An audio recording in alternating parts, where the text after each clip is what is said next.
Okay.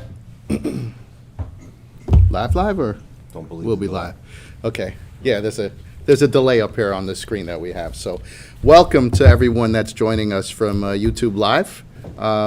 Appreciate you being here. It is a terrible night weather-wise, although I think the rain may have stopped. But, if we understand for folks that are traveling in from very far away in the bad weather. But we're happy for you to be here with us on YouTube Live. You could have joined this packed house we have here, though, for the folks that actually drove through the rain. But we're happy to have you here anyway. It's an important meeting, so we're glad for your attendance. So, as usual, please identify yourselves in the comment section. For those of you who may be joining us for the first time via YouTube Live, it identifies your attendance at the meeting, and it also is your raffle ticket to join our raffle later. Okay, so we do have a Q&A question and answer period towards the end of the meeting, right before we do the raffles. So if you do have any questions, please also type them into the comment section.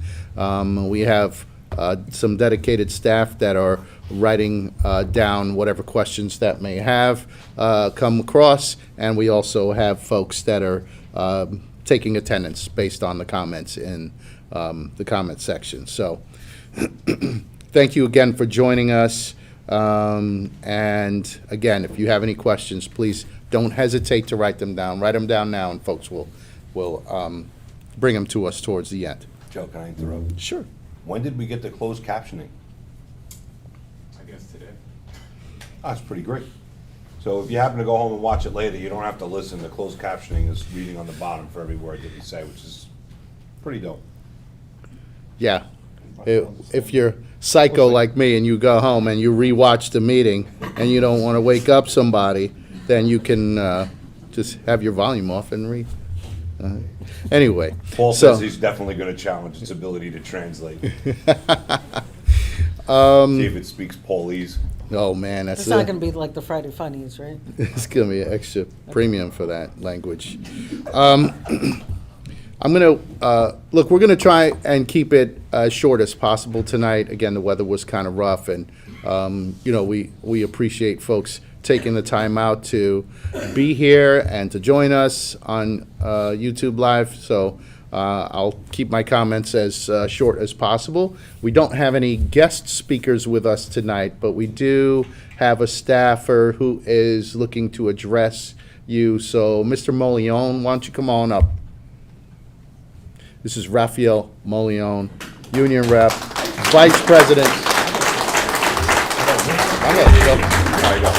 We're gonna have to move the mic. Come on. Got my seat.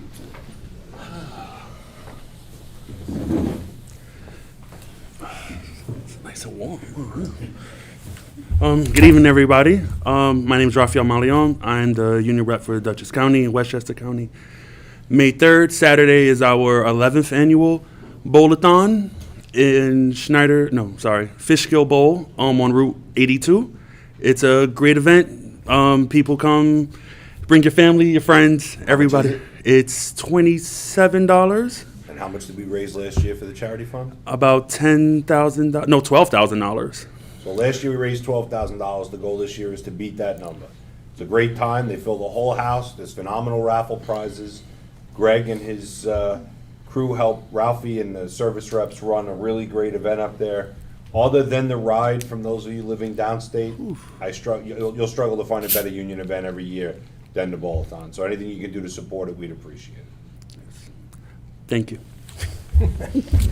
Do better. Thanks, Raphael. I didn't realize there was going to be a question and answer period here during your presentation, but I appreciate it. Thank you You so passed. much. Prepare notes. You passed. I'm going to go into my report. It's a bargaining report. I typically find myself doing the bargaining report. I'm I've been assigned the CBR, the collective bargaining representative for Local 1500. I have the pleasure. Trump's in the White House. You're the bargaining czar. I have the pleasure of attending most of our bargaining sessions here at Local 1500. So I find myself swamped in a lot of bargaining conversations all the time. But we do need to update you on what's been going on since we last met. Just this week, Monday evening, we ratified the food basket and Bayville contract. So thank you to President Newell for his work on that, and thank you to Steve Zeiner, who physically worked the ratification. Steve, you here? Thanks, Steve. All right, man, good job there. It was a unanimous ratification, by the way. We love that word, unanimous.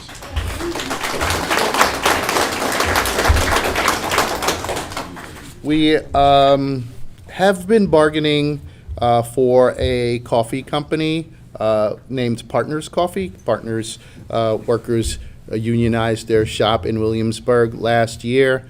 Now, it's been, first contracts are always very difficult, but we're moving along there. We have another session scheduled for this Monday, and hopefully some of our great partners folks are watching tonight. That would be fantastic if you are. Give us a shout out, give us your attendance. Lots of hearts flying. up Lots there. of hearts, yeah. Again, not only attendance, but raffle, you could win a raffle prize, I'm just saying. But we feel confident that we're getting closer there. Again, I reported on this last time, but, when we have established contracts like our Key Foods or our ShopRites and whatever have you, it's a lot less difficult to negotiate increases contract over contract for whatever it may be, PTO or wages or, contributions to anything from scholarships to health benefits. But when you're starting from a company that was not unionized, your first contract, you're literally bargaining over every single word. So it takes a long time, and it's been taking a while. But we're going to get there. Similar to Blank Street last year. Blank Street took us about 11 months to negotiate from start to finish. So we're going to get there. We are also currently negotiating the Foodway contract. That is the store that is on Ralph Avenue. We used to be a Fairway in Brooklyn. So we've had a couple of sessions there, going back and forth a little bit, but we're getting close, and thank you to the membership that's involved in bargaining that contract, and we will report to you as we progress there. We are also in the process of negotiating the IGA Amagansett contract. For those of you who don't know where Amagansett is, it's on the eastern tip of Long Island, Southern Fork, right before you get to not Riverhead, Montauk, thank you. I don't know where it is. I think I need to go out there. Great group of folks in that IGA, and we had a Zoom proposal meeting last night that went very well, and we're going to be presenting the company with that list of demands that was established last night at that meeting. So hopefully some folks from IGA are watching also tonight, and we'll say hello. I'll move on to some upcoming negotiations. We have Stop and Shop coming up. In fact, we are finalizing the proposal meeting sites, similar to, in 2020, obviously it was a pandemic. We did not meet in person, okay? We did something different. But going back to 2017 and the contract before that, 2014, we met physically at 3 locations each time. And that's what we're looking to do again this time, in addition to what we did in 2020 when we had folks email in proposals that they would like to see. So we're going to have 3 meetings. It's going to be on one night. I don't want to give out the date yet because we haven't signed any contracts with the hotels, but very soon it's going to be blasted over the media and also posted up in your stores. Your reps will also be texting you and emailing you that information. But it will be within a month or so. That'll be the proposal meeting where we get everyone together and get their proposals for what they want to see for the next, how many ever years we wind up negotiating this contract. Look, Stop and Shop has been tied up in negotiations with their warehouse in Freetown, Massachusetts, if you haven't heard. They almost went out on strike there. They aren't UFCW members working at that warehouse. They are Teamsters that work there, but the last information I had, there were 900 Teamster members working in that warehouse. Stop and Shop had threatened to close that warehouse if they didn't get the contributions correct or whatever they felt they needed to get. So they had threatened to close that warehouse, and our UFCW sibling locals were prepared to honor and support the Teamsters in a strike there. But I'm happy to report this past Friday that they reached a tentative agreement that's going to be voted at some point this week, if they haven't done that already, but I haven't heard about it. So I think we're up next with Stop and Shop, if my information serves me correctly. And look, we're going to get together, get our proposals together, and we're going to go meet with the company. When I say go, we're not going far. Negotiations are planned to be here at our union headquarters, similar to what we did in the most recent past. But, any folks that attend the Stop and Shop proposal meeting, whether it be at any of the locations or The areas that we're looking at. Oh, yeah, for sure. We're looking in the Mount Kisco area, right, where we've done before, upstate. We're looking in Queens, and we are looking for Long Island, whether somewhere on the Nassau-Suffolk border, so we can draw folks from Nassau, folks from Suffolk. The Staten Island, Brooklyn, and Queens folks will go to the Queens location. My understanding is the Bronx folks like to come down to Queens also. They prefer to come down to the Queens location rather than go up to Mount Kisco. And then Westchester, Putnam, and Dutchess typically go to the Mount Kisco location, okay? Again, haven't signed the contracts there, so don't quote me on the exact locations. Right, Sam? We're working on that? Yes. Sam Reyes, our executive admin here, that's been helping me out on getting the locations together. But again, once it's all finalized, we're going to blast it out to everyone. So I have just one request of folks that want to be on the committee. You need to be able to get here to the union headquarters. That's where we're going to be negotiating this contract. So if someone is up in Dutchess County or way out East End or in Staten Island and they just they can't travel to get here or they can't get a ride here, I respectfully request that you do not get on the committee because it'll be too challenging and we don't want you to miss any sessions that they'll all be important, okay? So Stop and Shop's coming up in the very near future. We have also Fairway's contract expiring soon. We're going to be doing the same thing. We're going to hold one meeting in Manhattan for the Fairway stores. We'll also have the Fairway PDC, the Production and Distribution Center, that's in the Bronx, that expires.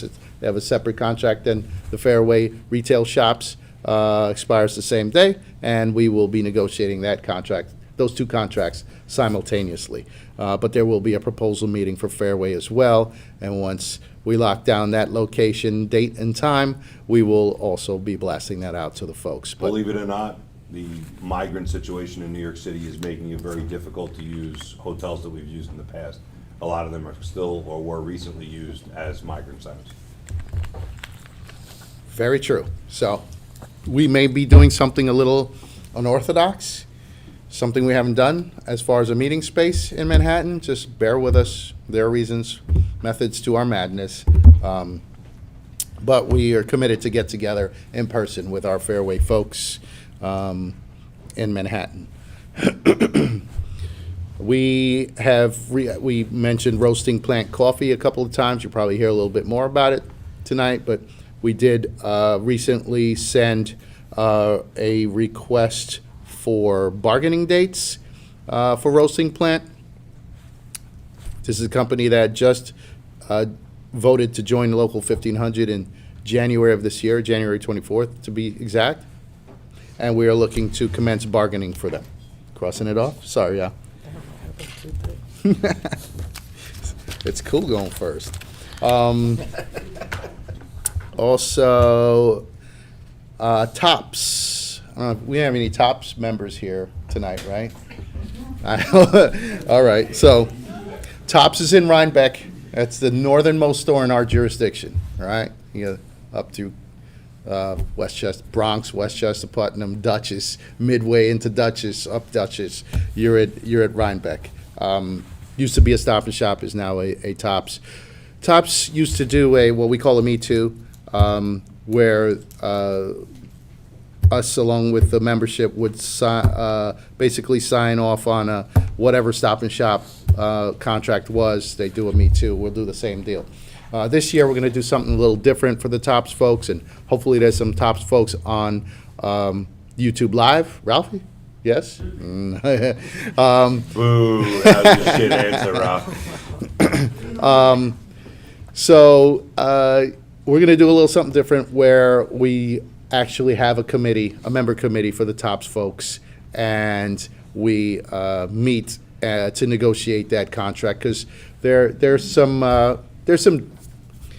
should be some potential differences between them and Stop and Shop, and we are hearing from the membership that maybe, we're listening to the members. They want something a little bit different, and that's what we're going to do. They have a couple of different departments that Stop and Shop has. So it's a little bit different.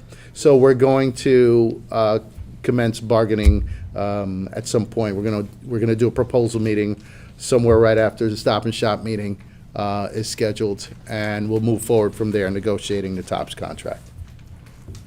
Bogapa Wall to Wall is also scheduled to be negotiated this year. We're on an extension with them. These are the former Fairway locations. Everything except Brentwood and Flatlands. Right.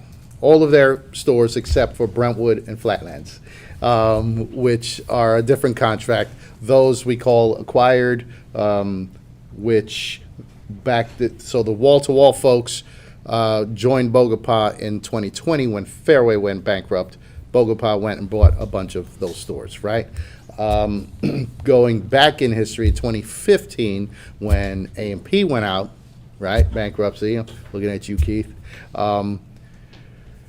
Bogapa bought the Brentwood and the Starrett City location, I just said it, from A&P, or they bid on it, and so those two stores have a separate and a distinct contract than the ones from Fairway. Although they all say Food Bazaar outside and they're Bogapa, they have two Just so you different know, it contracts. says Boga Pop on the closed captioning. Bogapop, yeah. Bogapar. I'll say it like I'm from Wantar. Can I get that fixed? Wow. No. All right. So Shots fired. I am from Long Island, but Michelle? yeah, Michelle, can you say Bogapar for me? Thank you. Moving on. So we have a company from our kosher division named Certo that their contract expires August 31st of this year. They're not from Wantar, right? Those two guys. And we're going to be negotiating that contract as well. Certo. Petey's Pie. I don't know if folks have ever heard us refer to Petey's Pie, but this is Petey's, our second contract coming up with Petey's. Their first contract is coming up to an expiration end of September of this year, so we will be negotiating the second contract there, actually. So time really flies. So all in all, 12 contracts so far this year. You never know what else we may organize this year, so you know, you never know. We just keep going and going and adding some new companies here and there. So it's going to be a pretty busy year. It has been so far, and it will exponentially increase in the near future. But especially for the Stop and Shop folks and the Fairway folks that are here and watching, within the next month or so, we're going to have some in-person meetings for you guys. Okay? That's my bargaining report. All right, That's it. all you out. Any questions for Mr. Waddy? No? We're still holding on that other question, so we haven't Yeah. forgotten. Hello, everyone. As I said before, my voice is a little compromised, but I wanted to make sure that I addressed a few things with you tonight. The importance of the things that Joe's talking about as it relates to the contract bargaining is not just limited to your impact and the things that are happening with you within your store. Believe it or not, a lot of the stuff that happens projects out to people that don't even know us. And you hear a lot of names, Petey's Pies, you hear of Roasting Plant, and these are companies that we never represented before. And these people actually chose us. They picked us. They selected our union to represent them because of the reputation that we have. I would like to think that some of what we do really projects out there and sends out an echo effect throughout our jurisdiction. We are the largest UFCW local within our region, and for that reason, we like to make changes. Recently, we made a change with some folks that have recently joined the team. I would like to call Sandra. Por favor, venga para acá. And Matías. Matías, y tú también.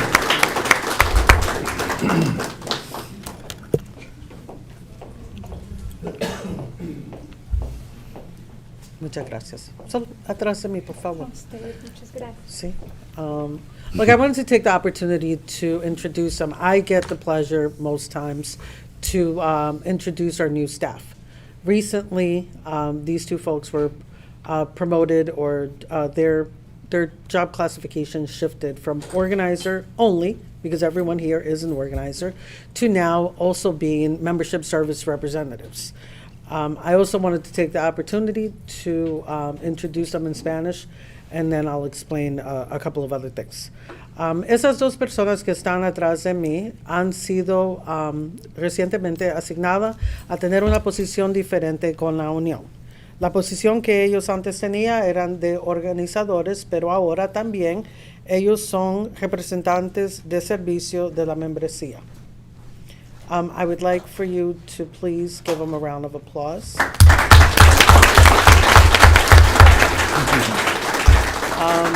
We welcome them, and it's for a specific reason.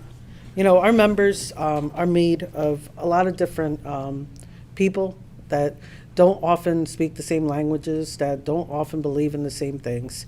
And we wanted to make sure that we addressed folks. Both Matthias and Sandra were doing a job speaking to workers in the non-union sector of our union, and they were doing a great job. They were communicating with folks, and while that's a very, I would say, the right place for two folks like themselves, we also found that there's a need for them to also communicate with our members in a lot of the companies that we represent. So I just wanted to take the opportunity for everyone to meet them. Their information is going to be on our website. If anyone needs to get in contact with them, they can reach out to them. And I also want to translate that. La información de ellos para contactarlos va a estar en la website, en el internet, para que cualquier persona que necesite hablar con ellos en español lo puede hacer. Muchas gracias. Thank you. Thank you. ¿Querían decir algo? I want to ask, I want to be polite. Don't assume. Yeah, right? of course. Listen, you know, it's an interesting situation. You just saw these two wonderful people. I can tell you very clearly, English is not their first language. Matthias has a little bit of a better grasp on the English language than Sandra does. Quite frankly, I walked into Fairway stores in New York City for over 5 years as a representative where 95% of that population did not speak English or didn't speak English as a first language, and I didn't speak Spanish. The reality is we have an enormous percentage of our membership that may or may not have been born here but doesn't have a grasp on the English language the way I do. And trust me, I butcher it all on my own. The reality is that we need to continue to find ways to service the population and the membership of this union regardless of what language they speak. And Sandra and Matthias are going to be more focused around servicing members that don't speak English as a first language.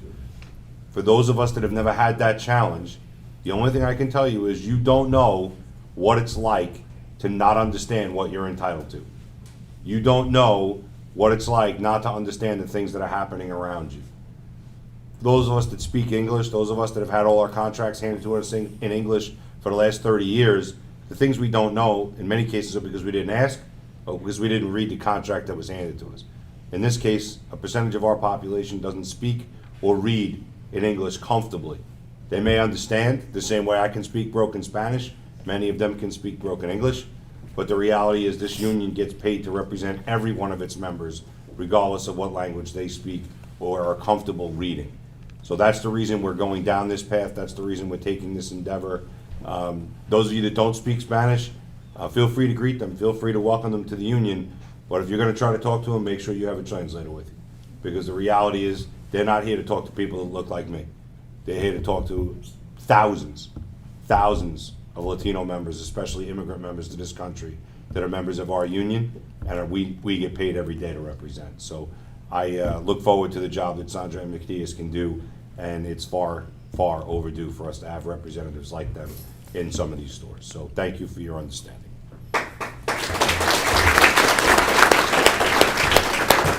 I also want to add that while I would love to take credit for this idea, it wasn't my idea. It was actually Rob's idea. And I first listened to it and I tried to wrap my head around it. It was a new concept. It was something that we had never done before. And I think he was right. Something we should have done a long time ago. And just, fun fact, I may sound like I'm speaking Spanish very well. I will tell you I don't want to get any remarks from them because they constantly correct me and they tell me, no, say it like this. So while I know that I can communicate with folks, believe it or not, if someone called me, I wouldn't want to do my mortgage in Spanish. I wouldn't want to have a discussion about any kind of legal issues because I wouldn't fully understand them. While I speak it, I don't feel confident in that. And that is really the purpose of us providing the service for members so that they're able to also feel confident in the way that these folks are speaking to them.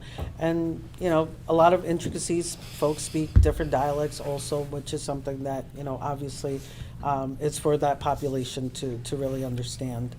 But we wanted to give you an explanation, and as the membership, we felt that you needed to definitely know more about that. Joe mentioned before some details about how companies come about in bankruptcies. When you hear, because it is something that we constantly talk about, and I think anytime that we want to be good organizers with the membership, we have to repeat things so that not only everyone hears it because they may be hearing it for the first time, but also because we want to make sure that people remember it. So when we talk about situations where a company went out of business and due to the union process, they were able to retain their contract and maintain the membership of the members, this is the same purpose when we're talking about organizing new folks. Growing the union means growing your footprint, growing the reach that you have, growing the ability to have different benefits. Last night, we had a conversation with the workers from IGA, and one of the things that really stood out to me is that sometimes members don't realize that they should codify the things that they already have, the things that they're already getting from their companies. So if your company is giving you something, quote unquote, they could take it away.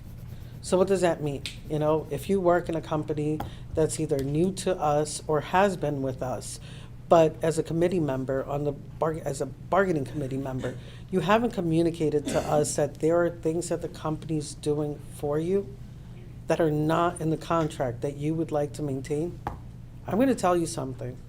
Now is the time.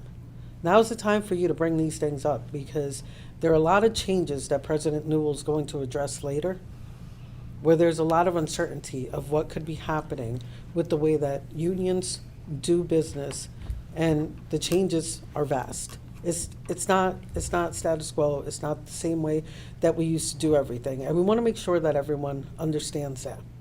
While, there are some conversations about the NLRB pretty much, in some cases, I should say, being quote unquote out of business, there are folks that are still organizing in their space. We just won an election unanimously, by the way. I don't know if that was said before. And I think that the workers at Roasting Plant should be applauded for what they did.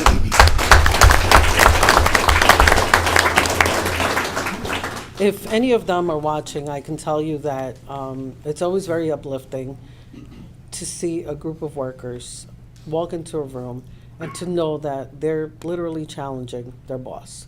They're telling these folks that I've chosen, not you. That's what it means. I've chosen a different path.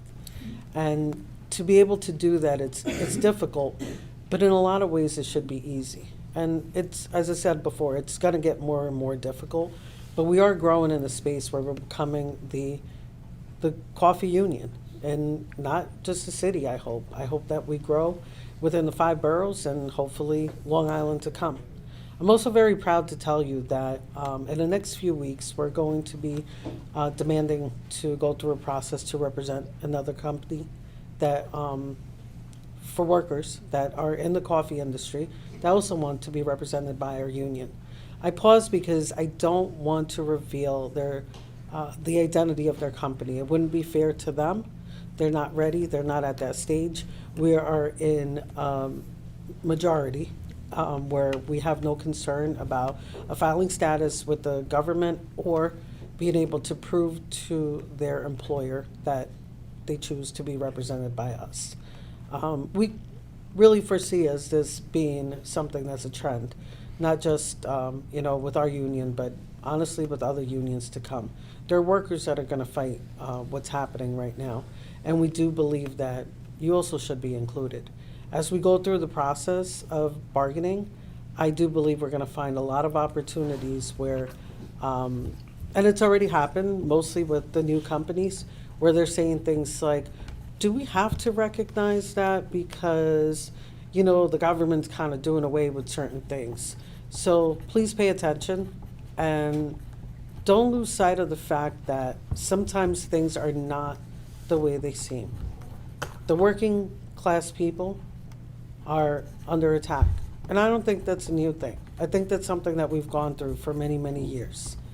But as long as we stay together and we continue to do the things that we're doing, and if this room is any evidence of what's really going on, I think that there's a lot of power, Even a rainstorm couldn't keep you away, and I could say that in the past, maybe that's happened before. But stay behind your union, because that's what we all need to succeed. Thank you.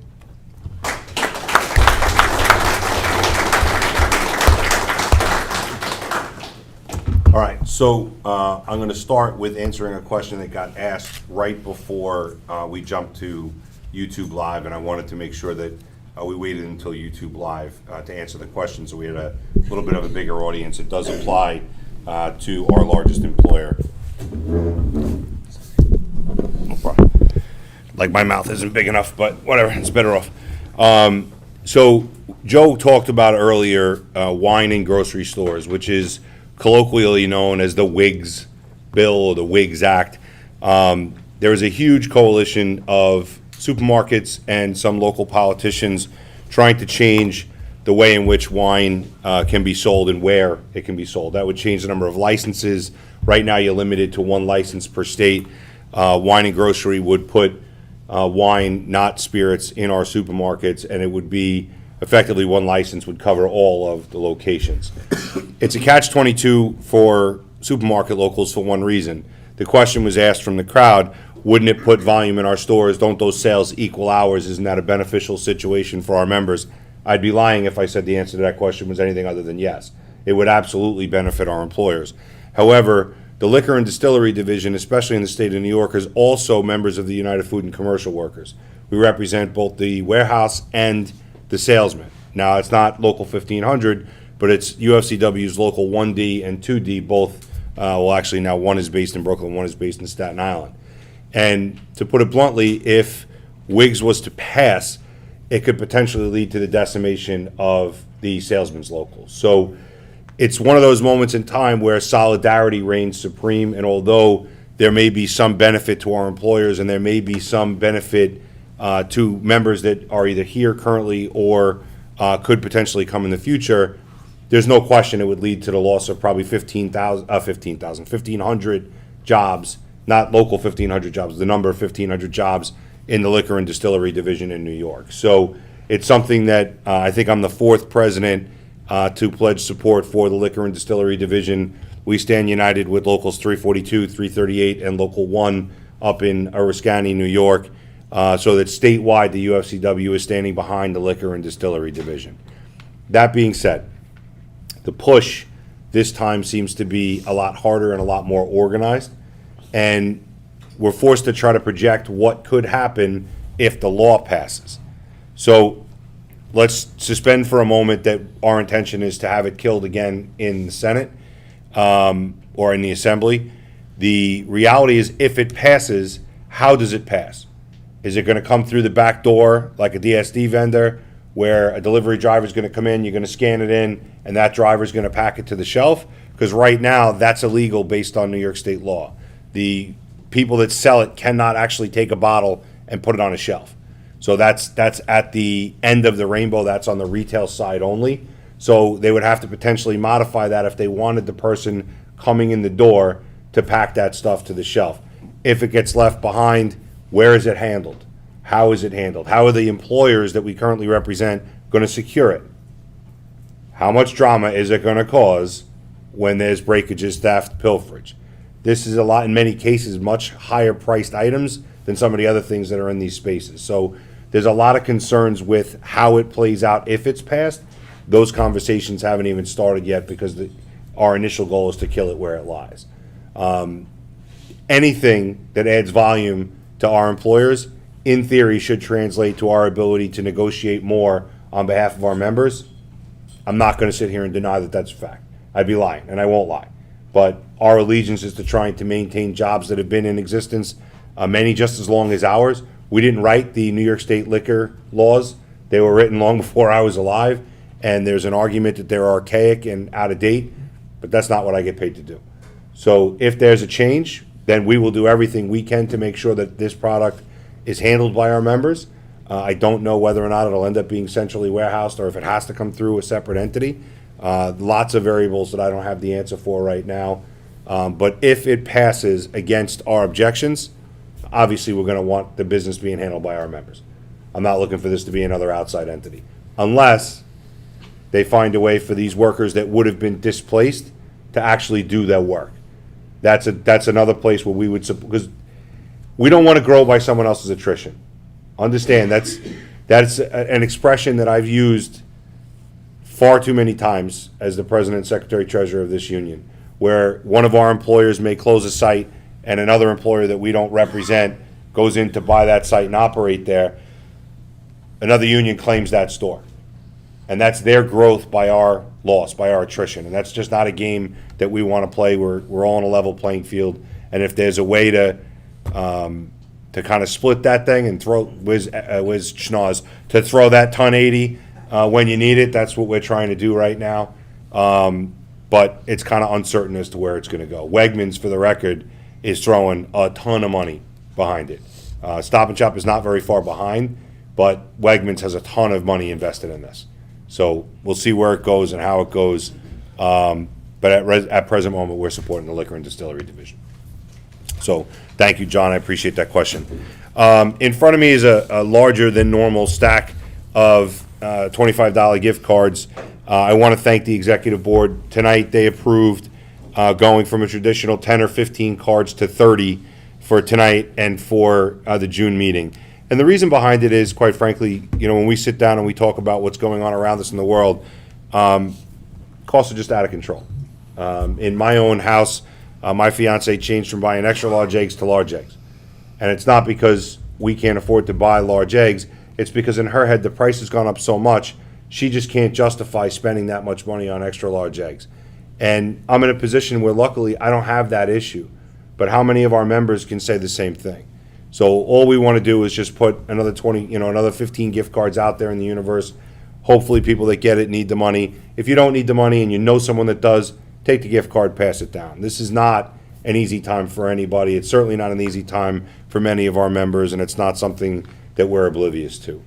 Also, I just wanted to thank the executive board for approving that, because it is an expense. It's not something we do without e-board approval, so thank you to all of you.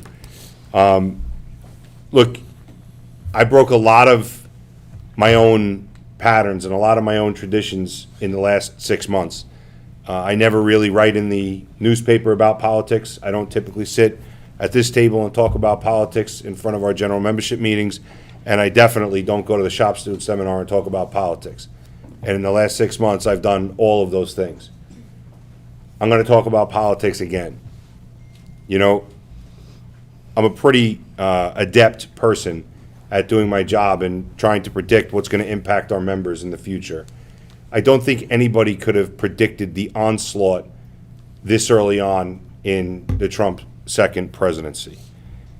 The attacks on the National Labor Relations Board, the attempt to dismantle the National Labor Relations Act, the fact that national right to work has already been reintroduced in both the House and the Senate in less than 2 months is an indication that the remaining 3+ years are going to be a bit of a shit show. This is not about personal opinions. This is not about immigration. This is not about your belief in the Gulf of America or the Gulf of Mexico. This is not about your belief about gender equality or the rights for someone not to be declared a male or a female. This is about workers' rights. This is about our ability to organize and defend our members effectively. There are 1,000 issues right now in the stratosphere involving the Trump administration and modifications, laying off government workers. There are a million topics we could talk about. My job is to talk about things that impact you at your job, that impact our ability to negotiate the best contracts in the industry that our members deserve. Right now, the NLRB, the National Labor Relations Board, does not have a quorum. They fired the director.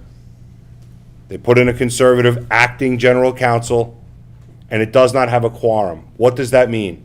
That means items that are challenged up to the highest level at the National Labor Relations Board cannot be decided.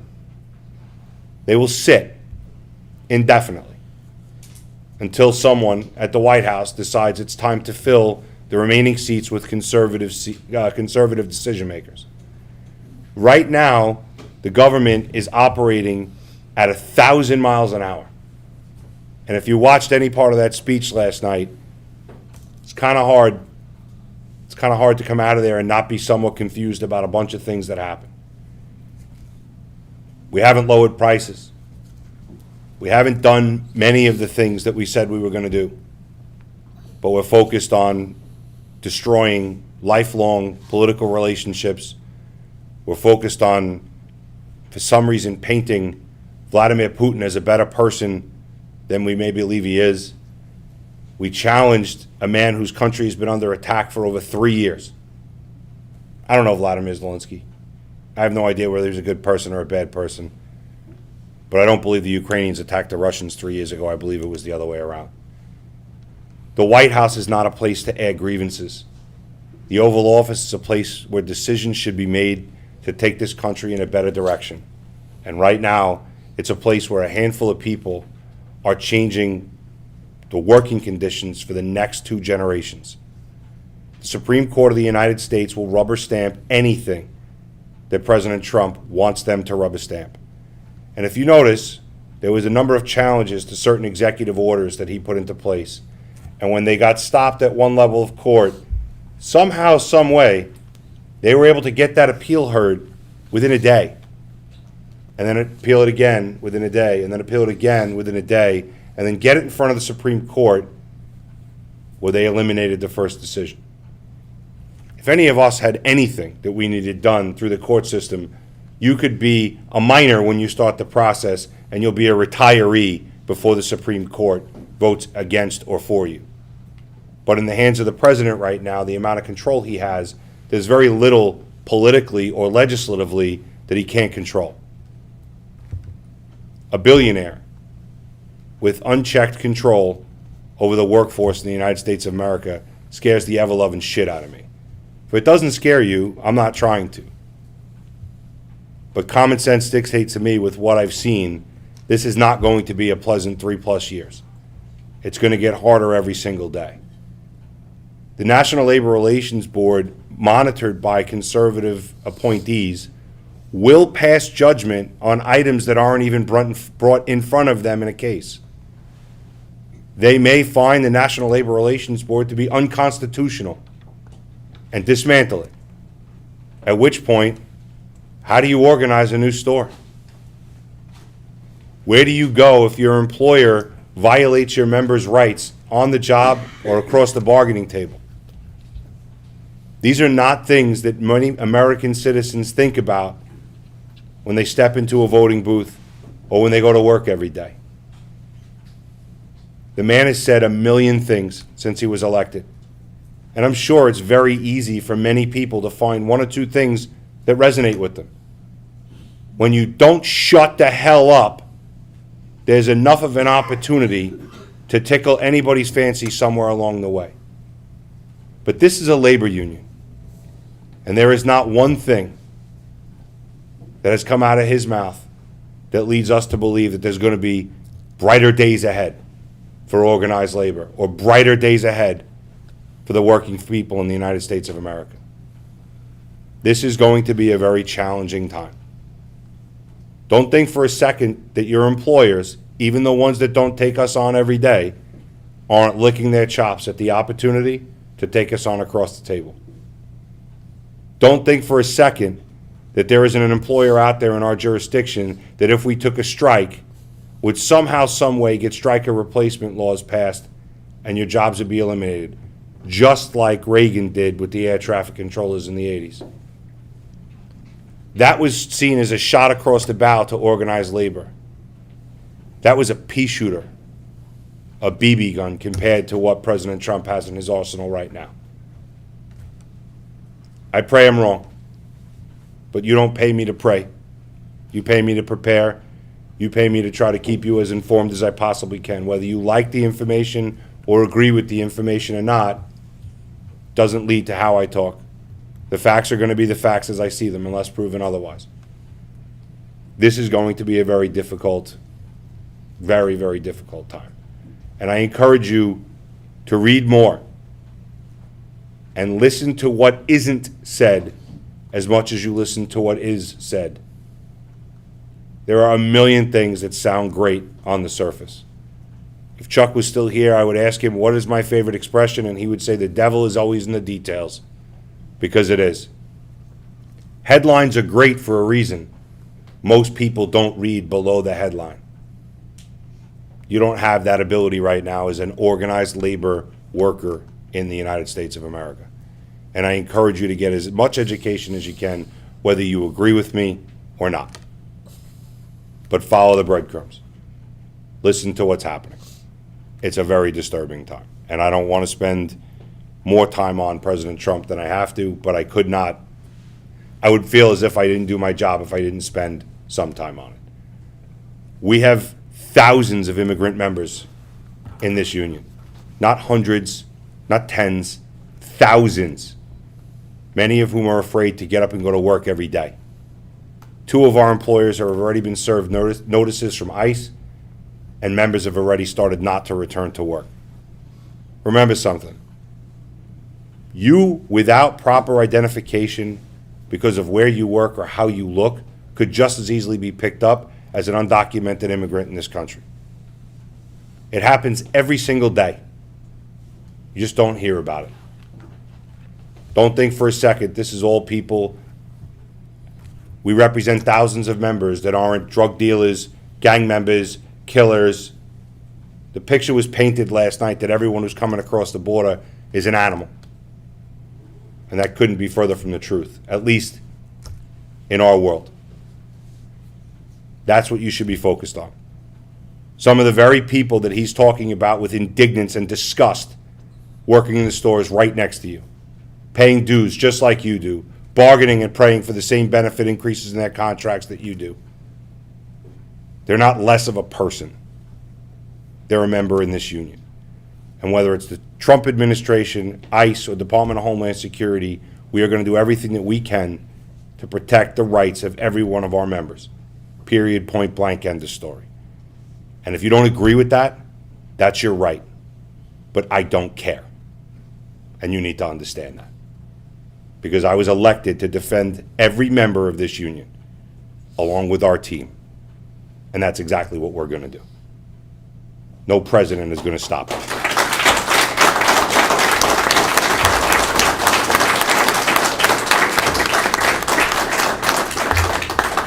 I'm not going to get too deep on the New York City mayoral race, because if I start naming names, I'll get 50 phone calls tomorrow. There, I think, are 9 candidates right now running for the New York City mayor. The current mayor is out. I wouldn't endorse Eric Adams if Trump had a gun in my head. In 2021, Eric Adams told this front table on a Zoom when we interviewed him, he didn't exactly want our endorsement, he just didn't want to give it to someone else. He didn't want us to endorse one of his opponents. He doesn't deserve our endorsement. And unfortunately, in that field, there are Democratic Socialist candidates who think that the city should run supermarkets in areas where we have supermarkets already and give them every advantage to undercut our supermarkets. Just what we need, the city of New York to get involved in the supermarket business. They don't have enough problems running the industries they're already challenged with running. We have others that believe that the street vendors all throughout the city of New York should have the freedom to operate as big and as often and wherever they want, undercutting our employers, predatorily pricing their wares right outside our buildings. It's led to the loss of many of our members in New York City. It's led to the loss of stores over the last 5 years, and at least 2, if not 3 of those candidates would completely erase the caps on licenses and would probably more than likely do away with all the fines for operating illicitly or operating outside the confines of standard city protocols. We cannot support anyone that's going to literally escort the demise of our employers and the demise of our members' jobs into the city of New York to be the mayor. It ain't going to happen. In this case, I'm not talking about the right. I'm talking about the left. Remember, we're a centrist organization at the union. We never go too far away from the center one way or the other. And quite frankly, those on the extreme left are as equally, if not more dangerous as those on the extreme right. They will legislate every single part of our collective bargaining agreement and do so poorly. Why? Because that's not what they do for a living. And they're looking for a headline. We have asked every elected official we've interviewed to stay out of our pool. There's plenty of shit for you to work on. I don't write legislation. Don't try to legislate my contract. That's the message we have for any and all elected officials that want our endorsement. We have not chosen to endorse yet for mayor, but I assure you, we will not endorse anyone that has a negative impact on our employers' ability to operate or our members' ability to survive. When that time changes, I'll be the first one to let you know. I hope you understand that. For the record, we have a lot of new members, especially in the coffee companies, that may not agree with a more moderate political approach. That group of people tends to be extremely left of center, and they may feel some kind of way about our political endorsement process. I say the same things to them that I say to my conservative membership. I have a job to do, and it involves steering this local as straight as I can to benefit as many people as I can. I don't get involved in the ancillary issues. I can't get involved in issues other than workers' rights issues. And it's the same thing for those out this side as it is for those out that side. It's not one playing favorites over the other, because I'm going to get a dozen emails telling me I'm a libtard before the morning comes, and I'm a lefty and I'm a socialist and all the rest of this bullshit, because that's what happens every time I talk about politics. It is what it is. You heard Joe talk about SPUR ID training. SPUR is Special Project Union Representative. The International's dropping 6 representatives on our soil March 17, 18, 19. They're going to be focused primarily in Westchester, Putnam, and Dutchess counties. They're going to be looking in those stores for members that represent certain abilities or talents to work with the union as a SPUR on a specific organizing project in that corridor. If you don't know anything about our upstate members, and I know, this is a long haul for them. A lot of our upstate members, especially our Dutchess County members, don't make the haul all the way down to come to the Union Hall, but they do populate our online very, very much. It's a very strong corridor of union membership. There is not a lot of non-union competition in some of these areas, and it's a good opportunity for us to target a handful of supercenters that are currently non-union. Companies like Hannaford Brothers, Price Chopper, and there happens to be two non-union top stores that used to be Hannaford Brothers stores and through a merger agreement had to be divested to Tops. So we're going to be focusing on those locations. We're going to be focusing on our members to help us organize those locations and come to work for the union on the union leave clause that we've negotiated into every contract in the last 4 years. And we're going to make a run at these non-union stores in that corridor. We feel like we have the best opportunity in that area because of the density and because of the strength of our membership and the employers in that area. So that's going to be the plan. Starts March 17, 18, 19, and it will be a number of months that plan before it rolls out completely. Long Island, how we feeling about our new friend Wegman? Came to town last week. Boo, call them all you want. I said it before, and I'll say it again. Knowing that Wegmans was coming to Long Island, if somebody said I can't do anything but pick where they come, that would have been where I put them. Not saying they're not going to be successful. I'm hoping they're not, and I hope they get the hell out of here as fast as they came. But while they're here, they're going to damage Whole Foods, Trader Joe's, Aldi, Lidl, all companies that we don't represent, all non-union banners. There is a possibility they could ding a couple of our Stop and Shops and maybe ding a ShopRite or two that belong to Local 338 as far as representation goes. But the main crux of their competition, and Costco, the main crux of their competition is non-union in that area. And there's only so many bodies and there's only so much pie to cut, it's going to get dicey. And when you need to do the type of volume that they're going to need to do to pay the bills, remember, that wasn't just go in, clean it up, and brighten it up. They built the thing, ground up. That's bucks. They bought the land. That's bucks. I assure you they need to do big money, $2 million plus, to pay the bills. I don't even know if there's $2 million in that area. If they wipe everybody else out, maybe they get it. But another $2 million in that area, I don't see it. Wait till Thanksgiving when the mall is humming, Christmas shopping, grab and go. I don't think you're going to be grabbing and going anywhere near that area.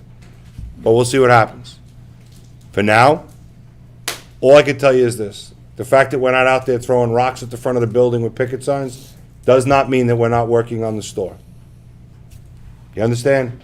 It's 2025. If it was 1975, I'd have staff members walking around in a circle with picket signs in that said, don't shop Wegmans, Wegmans unfair, shop ShopRite, shop Stop and Shop.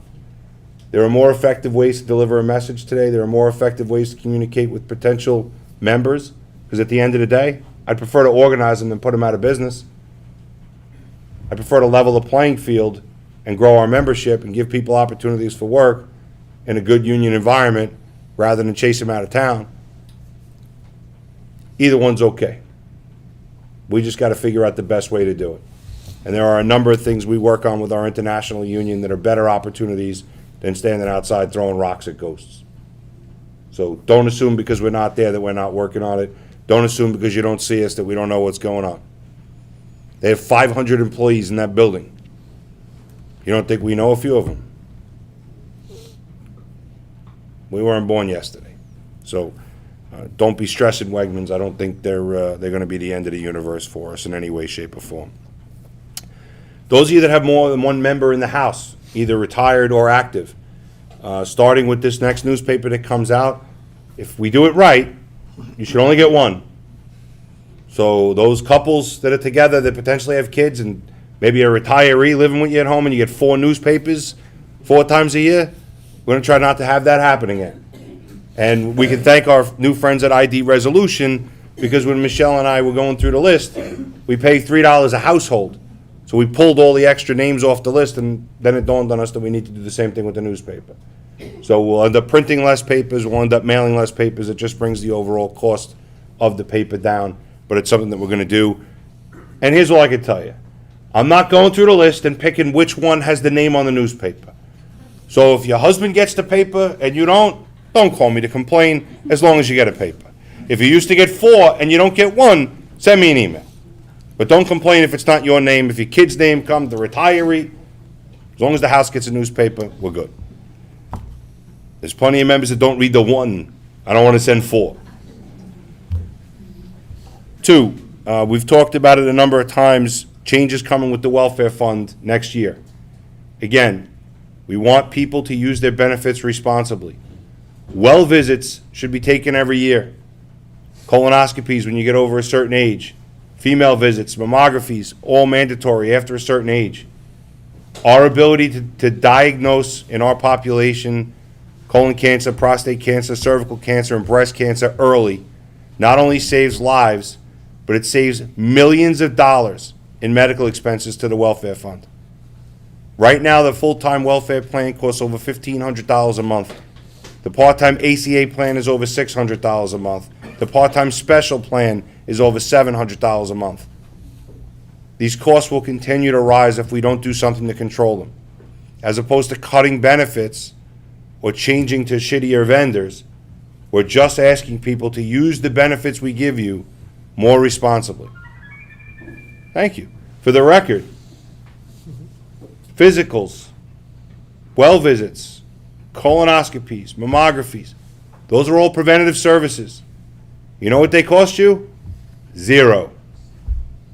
Don't even have a copay. No deductible. Stugatz, 0. I'm not asking you to do anything that costs you anything, but it could save your life. It'll definitely save your welfare fund. So all I would tell you is we're going to continue to try to build a better benefit plan, but we need member participation to use it responsibly. Your families will thank you if you find something in an early stage rather than in a stage where they're making plans.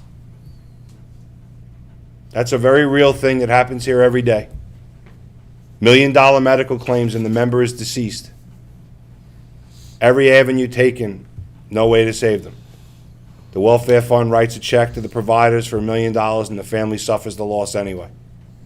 Would it have been different if that person went in and got a well visit, if that person had gone for a colonoscopy? Probably. I'm tired of writing $30,000 death benefit checks to people for things that could have been avoided. Take care of yourselves. The benefits are there. Every time we have a trustee meeting, there are over 1,600 people that have no claims, 0, for the year. That scares the crap out of me. I hate doctors. I admitted this to the board, I'll admit it to the membership. I didn't go to the doctor for 7 years. And then I went, and I was scared shitless. And I got a great report. And what does a guy like me do after you get a great report? Stay out of the doctor for the next 5 years, because I'm a schmuck. And I went back last year and I got lucky. Again, clean. No one should take those risks. I'm not asking any of you to do anything that I'm not going to have to do myself. I want everybody to try to take care of themselves, and then I guarantee you we will have less money allocated when we bargain to maintaining your welfare fund, and there'll be more money available for other things. You know, if you ever met some of the long-term bargainers from your employers, they always talk about a pie or a bucket. It's only so much money in the bucket. Pie is only so big. You can slice it up however you want. I like holding them to those things. If the number is 3% total cost of contract, and we don't have to burn a point in pension and welfare, the money goes in your pockets. It's going to get spent. They ain't going to get to spend 2% because welfare is doing better. It's not how it works. It's not how we bargain. Understand that. You could actually do a better job and put more money in your pocket. But without the opportunity, we won't know. We're going to try to increase dental benefits next year. We're going to try to raise the $2,500 cap. We're going to try to get rid of some of the things that make no sense. You go get an implant, they put a crown in after. No coverage for a crown.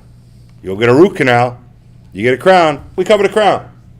30 years ago, when whoever wrote that in the plan, it made sense. Implants, ooh, that's new. We don't want to cover that shit. It's an appliance. Why would we not, even if we don't want to cover the implant, cover the appliance? Things like that make no sense. We cover certain anesthesia for certain procedures, but not for others. If it's necessary, why wouldn't we cover for both procedures? There's things that make no sense. The $2,500 cap on the full-time side and on the member side, it was $2,500 10 years ago. It doesn't buy the same amount of dental care. So we have to get that increased, and we're going to try to press it as far as we can get it to go. We're also going to, for the first time at the board meeting next week, have a presentation from a hearing aid benefit. 83% of people who have hearing loss are susceptible to horrific end-of-life issues. And it's not because they can't hear a train or a bus coming. That was the joke that was immediately said when I first brought it up. It's because you find yourself trapped in your own body. You lose the ability or the desire to interact with people because you can't hear. It leads to depression, and in many cases it can even lead to suicide. We're looking to install a lifetime benefit for a hearing aid. We have our first vendor coming in to pitch the trustees to try to get them on board to that item, but that's something else we're looking to add for next year. We're always going to continue to try to find ways to accent or better the benefit packages and the working conditions that you have in your stores. But in some cases, like this with the welfare, we need membership participation to make it happen. It's not something that Joe or Ally or I can sit there and scream at and negotiate, because there is only but so much money available each time we bargain. And I, for one, would prefer we were putting bigger raises in your pockets and sending less money to the pension and welfare fund. That's just my preference. You can't pay your mortgage or put your welfare fund in your gas tank. You can do that with your wage package. I think that closes my list, except for one last thing. So, Vilmarie Flores, what, do you think I'm just calling you out? Get up. Juan Guardado. Let's see if the other two can figure it out. David Bridgelal and Steve Zeiner, please come up front.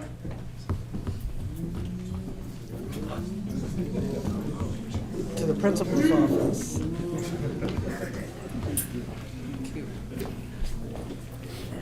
Come on, Slowpoke. Everybody know who these four individuals are? Okay, so February 1st, I believe, or somewhere around that time, we changed the structure of the union. We added a middle layer between our union representatives and our field directors. Jay Scorzelli and Greg Pasquale are our directors. Everybody should remember Rob Ecker. Rob Ecker retired.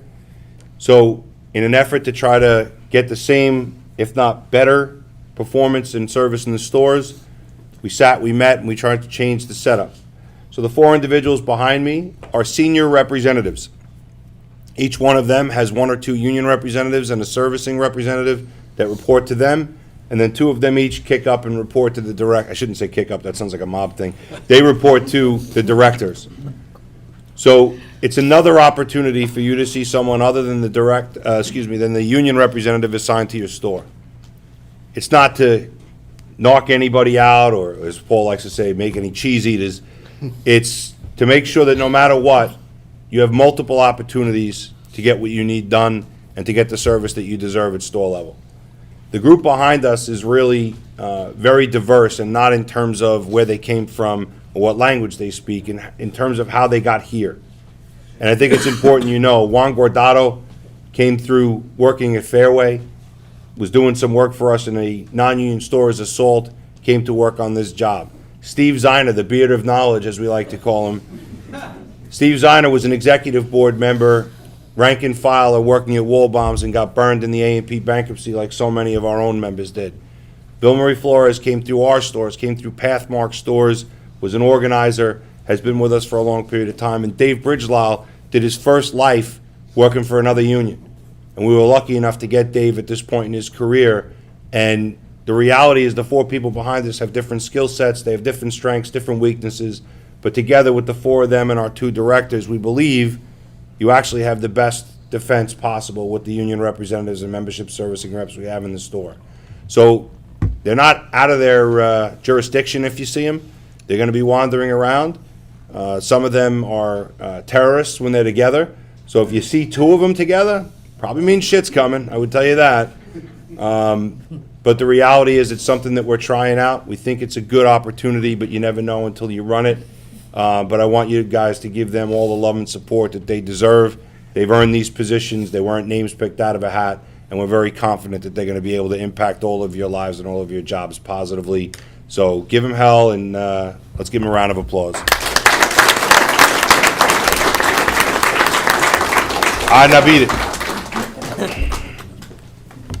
Slow to come up, but even slower to leave. All right, that's my presentation. So I know there's probably two people scrambling right now if there's any questions that got written down. I'll start with the room. Are there any questions in the room as we sit here right now based on any of the presentations you've heard or something you walked into the room with that you wanted to discuss?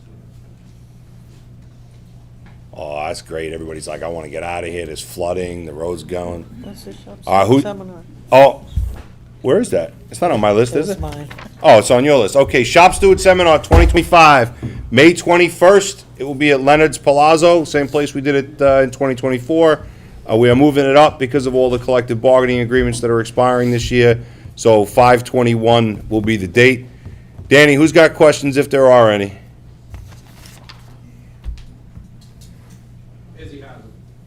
I'm glad Izzy's got them. Is he going to answer 'em?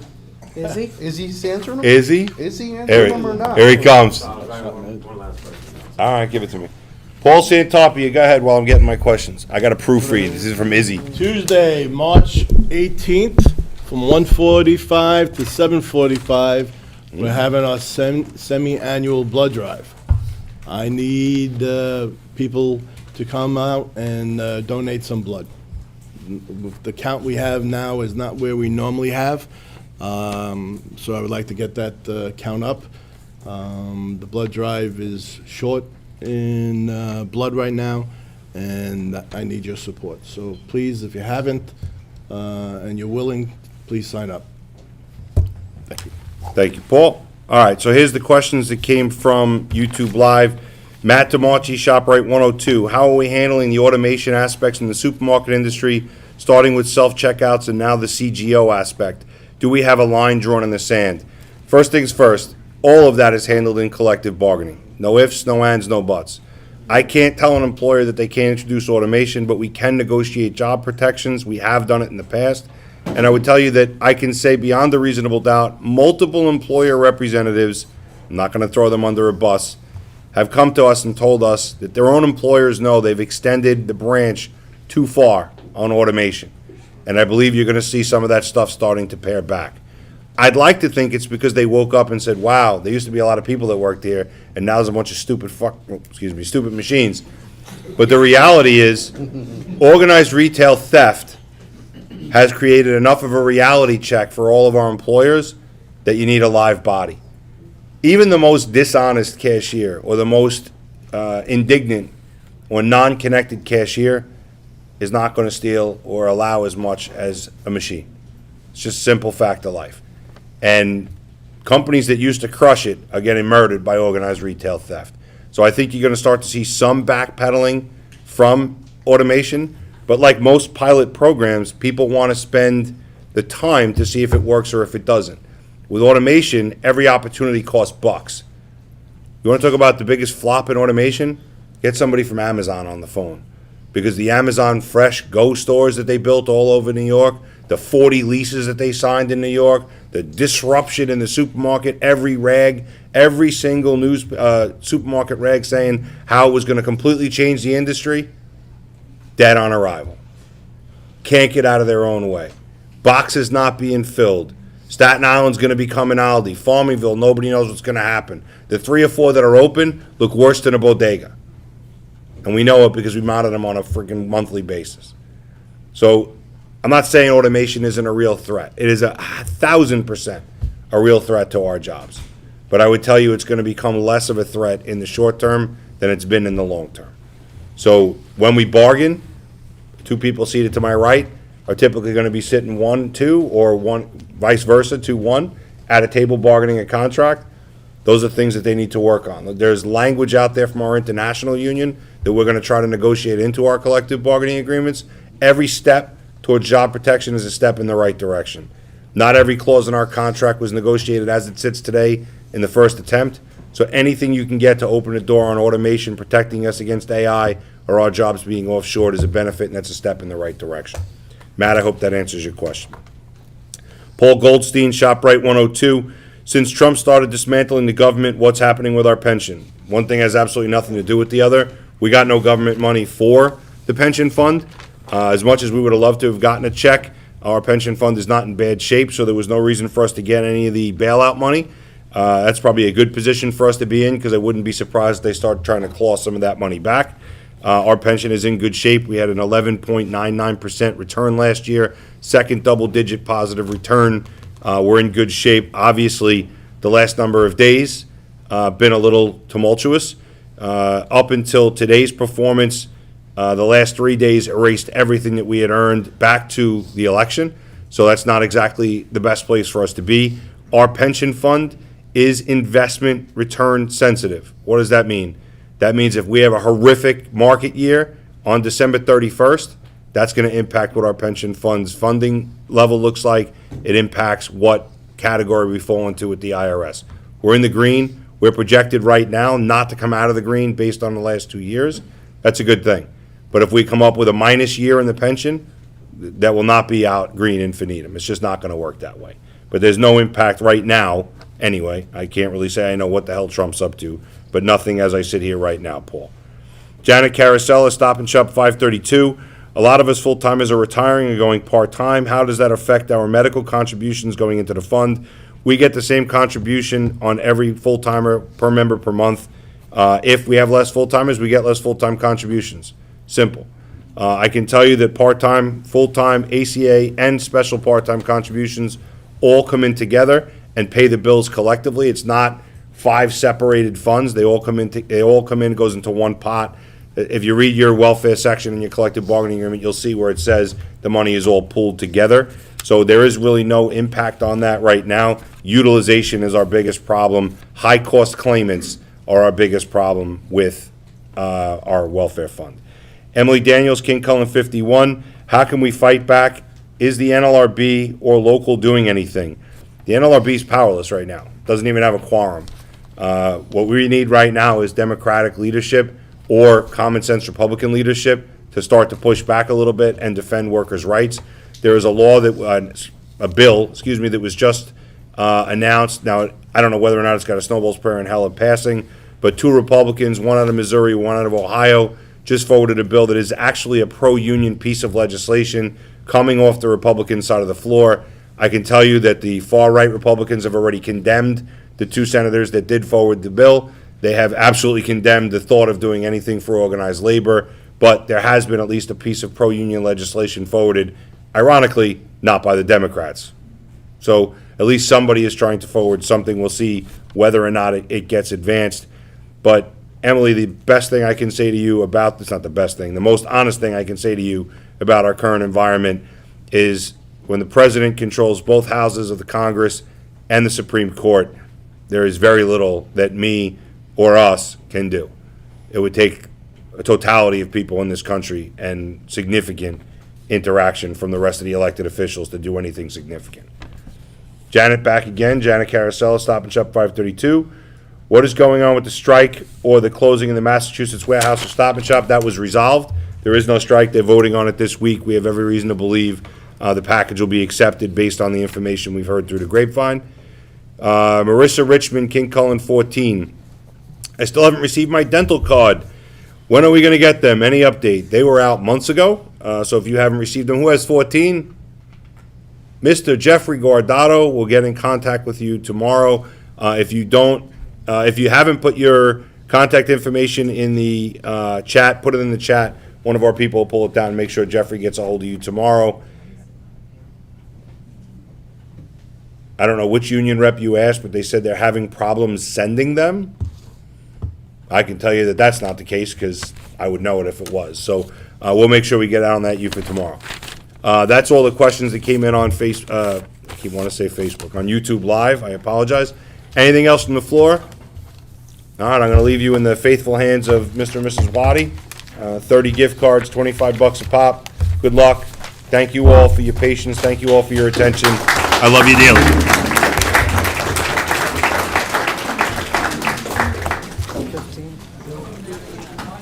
Do 15 in the room. Get the cards, boys and girls. What are these? Is it in the room? In the room. Only? Thank you. Let's get a, John. those are online, all right. Let me get an executive board member up here. Yo, Ray, Schnars. Come on, I need someone who can't win to pick some of these. Bring that mic over here, please. Oh, that's definitely fair. You might pick just the first one, right? Pick I know I didn't hear Pick that. a bunch. Pick like 5. You pick 5 and you pick 5. Don't look at them. I'm not looking. I wanted to count, see if there are 4. And 5. Okay, that's 5. Ray, you pick 5. We're doing 15 first. Who Yeah. else is here? Thank you. George.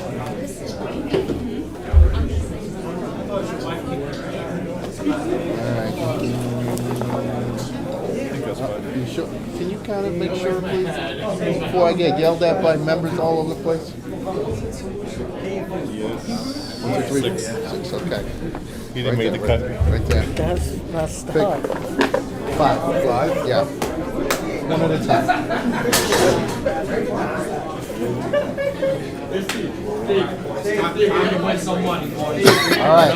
All right, let's roll.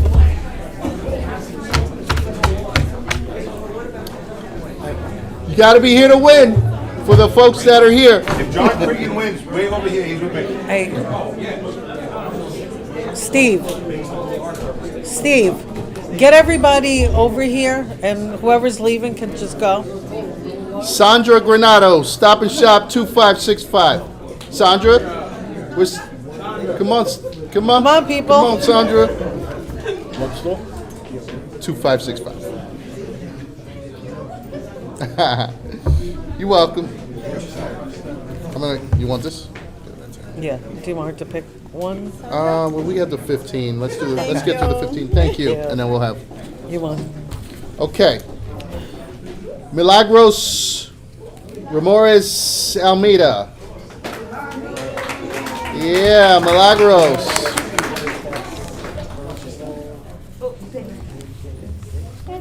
Hi. Thank you. Congratulations. Thank you for coming. Hey, John Krieger. Did he win? John Krieger. You got to be in the room to win, technically. Yeah. You're technically not here if you do that. Congrats. Talk to the president. You get lucky when he gets. Give me a bum rush. Fabrizio Ramirez. Hey. All right. Okay. Congratulations. Front row. How are you? Congratulations. Thank you. Anthony Cloping. Anthony. Oh, Look here at goes the whole that. three. Yeah. Let's see if we get a Should've licked your cup. full house. One of theirs. Smart ass. Thomas Witherwicks. I'm sorry. I'm usually good with names. Congratulations. Thank you so much. Thank you. Get up. Hat, sweatshirt, jacket. Good man, right?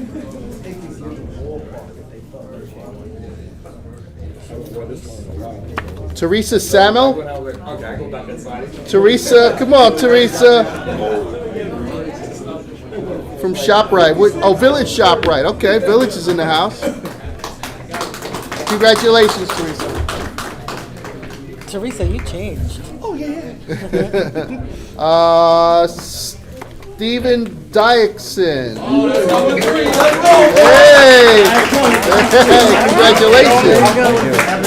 Yeah. Might get a royal flush. Christopher London. Oh my God. Whoa! Thank you. No pressure. Robert Dolgus. Give it up. Congratulations. Well, I'm gonna boo if you get one. Kathy Brawley. Kathy! Where's Kathy Brawley? Oh, there you are. Come on up, Kathy. Come on up. Congratulations. You're welcome. Emily Mazzullo. Emily!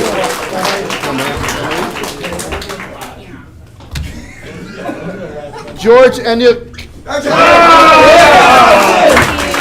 Congratulations. I've been coming to these things. Now I can't complain anymore. Wow, the whole row? Nice. Anthony Martinez. Every once in a while. Anthony Martinez. Gourmet Glot. You gotta walk that way and find him, bro. Richard Nelson. Richard, congratulations, Richard. We're back, baby. I knew it. All right, Rich. Oh, we're gonna Let's mix throw them 'em all- together, right? yeah. Hold on, let's mix them all together. I mean- Dump these in here. Huh? I was, and my voice is just, Mix these around quite a bit in person and, so. all right, we're mixing, we're I'll be a mixing. little bit loud. We're mixing, When you live right, we're We mixing, keep giving it back to each other. mixing. Horrible. All right, pick one, please. you say pick one. Pick five, I was gonna say, like, one at a time, no though. disrespect, but We gotta go. take time.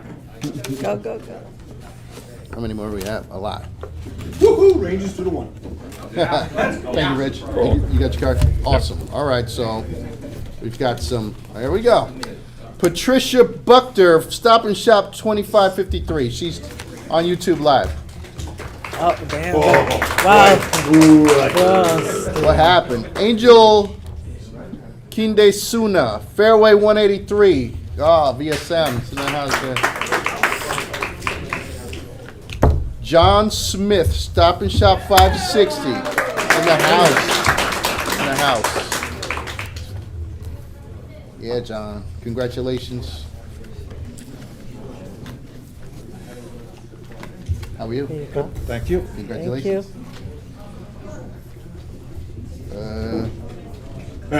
What's that first name? Karen. Karen? Karen Smith, 2553? Hey! Any relation? Yay! Was that really a It's a question? good night at the They're family. standing right next to each other.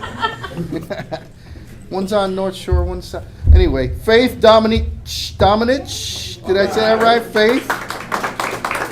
ShopRite 815, Bonadon, the house?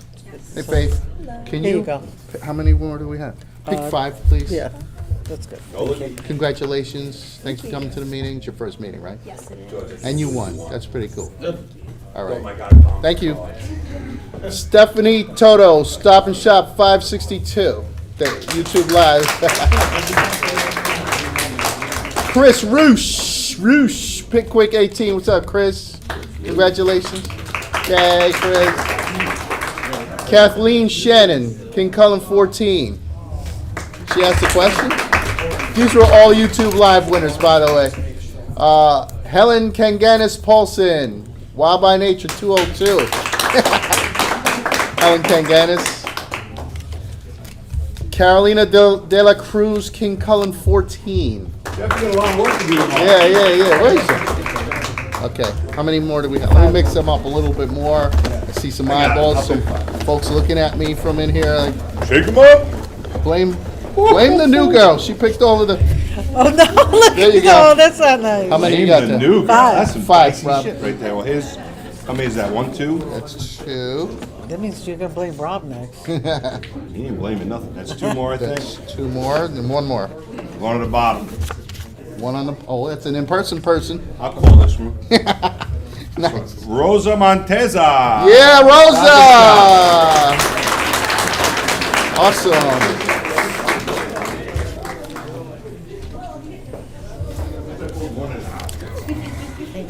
Congratulations. Lilia Ikazar, SRS 204. Hopefully I didn't butcher that too much. You did. Yeah. She described it, right? Yeah. Paul. You got Christina Puleri, Stop and Shop 2515. YouTube Live. I get bring it over. You see white, we're good. Nah, the YouTube lives. Tammy Brennan, Stop and Shop 517. And this should be the last one. Yeah. Last but certainly not least, Jackie McInnes, ShopRite 278. That's it. We're gonna take a motion. Yes. Is there a second? All in favor, aye. Opposed? Thank you very Meeting's much. adjourned. Thank you.